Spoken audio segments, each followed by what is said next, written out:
ఢిల్లీ మెప్పు కోసం ఇన్ని రోజులు బూతులు తిట్టిండు కదా. సోనియా గాంధీ గారిని బలిదేవత అని, రాహుల్ గాంధీ గారిని ముద్దపప్పు అని, నానా బూతులు ఏవైతే గతంలో తిట్టినావో వాటిని కవర్ చేసుకోవడానికి ఈరోజు చాలా కష్టపడి వాళ్ళ ప్రాపకం కోసం నేను చెప్తున్నాడు. ఏం చెప్తున్నాడు? రాజీవ్ గాంధీ గారు కంప్యూటర్ కనిపెట్టిండట.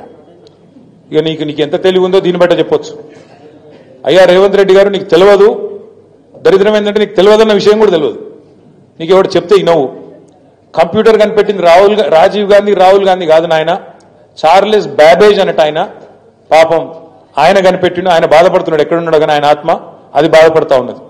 రాజీవ్ గాంధీ గారు భారతదేశానికి కంప్యూటర్ పరిచయం చేసినట్టాడు.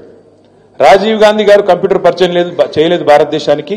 1955లోనే టాటా గ్రూప్ వాళ్ళు బొంబాయిలో మొట్టమొదటి కంప్యూటర్ను వాళ్ళు తీసుకొచ్చినారు. ఇది నీకు తెలియదు. ఆ రోజు రాజీవ్ గాంధీ గారికి 10 ఏళ్ళలో 12 ఏళ్ళలో. ఇది నీ తెలివి, ఇది నీకున్న పరిజ్ఞానం.